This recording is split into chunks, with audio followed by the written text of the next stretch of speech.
BC నాయకుడు మాజీ మంత్రి జోగి రమేష్ గారి అక్రమ అరెస్ట్ ఈరోజు చూస్తూ ఉన్నాం. ఈ ప్రభుత్వం వచ్చిన తర్వాత ఏదైనా ఒక భారీ ఇన్సిడెంట్, ప్రభుత్వానికి నష్టం జరిగే ఒక ప్రక్రియ జరిగితే వెంటనే దాని దారి మరలించే కార్యక్రమం జరుగుతూ ఉంది. ఒక పక్క తుఫాన్ విపత్తు వల్ల రైతులు నష్టపోయారు, రైతాంగం నష్టపోయారు.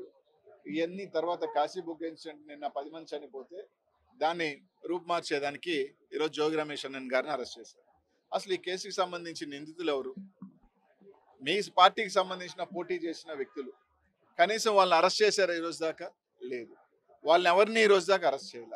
ఒక తప్పుడు కన్ఫెషన్, ప్రతి దానికి ఏంటంటే ఒక తప్పుడు కన్ఫెషన్ రాయించడం, దాని మీద అరెస్ట్ చేయటం, ఇదే ప్రక్రియ జరుగుతూ ఉంది. ఈరోజు తప్పకుండా జగన్మోహన్ రెడ్డి గారు ఈరోజు ప్రజల్లో మళ్ళీ వస్తూ ఉంటే మేము పొరపాటు జరిగింది, తప్పు జరిగింది, జగన్మోహన్ రెడ్డి గారిని ఈరోజు ఏ విధంగా ఈరోజు మేము ఆయన ఎన్నుకోకుండా ఏ విధంగా నష్టపోయామనేది ప్రజల్లో ఒక భావన ఉంది. కూటమి ప్రభుత్వం చెప్పిన దొంగ హామీల వల్ల కావచ్చు, లేకపోతే దొంగ ప్రామిసుల వల్ల కావచ్చు, మోసపోయామని ఒక భయం ఉంది. ఈరోజు ఎన్ని కప్పిపుచ్చేదానికి, ఈరోజు ఎన్ని చేసేదానికి ఒక అరెస్టులు తీసుకురావటం.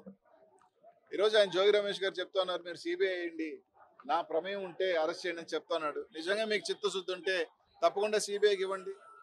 ఈ దొంగ లిక్కర్ మీద కోట్ల రూపాయలు ఏ విధంగా దోపిడీ జరిగిందో మీరు సిబిఐకి ఇవ్వండి.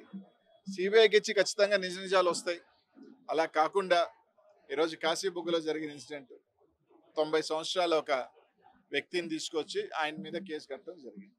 ఇదే విధంగా ఎందుకు తిరుమలలో దేవస్థానంలో తొక్కిసలాట జరిగినప్పుడు ఆ ధర్మకర్త మీద లేకపోతే చైర్మన్ మీద ఎందుకు పెట్టలేదు?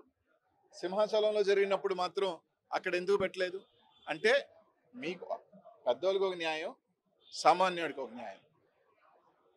ఏ విధంగా దారులు మళ్ళీ ఇచ్చే పనులు, ఏ విధంగా కక్ష సాధింపులు జరుగుతున్నాయి రాష్ట్ర ప్రజలు అందరూ కూడా గుర్తిస్తూ ఉన్నారు.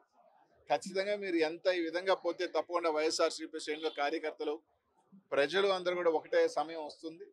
తప్పకుండా టైం అయితే ఉంది 3.5 సంవత్సరం, కానీ ఖచ్చితంగా రానున్న రోజుల్లో ఆ తగిన మూల్యం చెల్లించుకుంటారు. ఎవరు కూడా దీనికి అతీతులేం కాదు. తప్పకుండా మీరు చేసిన పనులన్నీ కూడా తప్పకుండా బంతి గోడకు కొట్టినట్టే వెనక్కి వస్తాయి తప్ప ఏమీ కావని చెప్పి తెలియజేస్తాం.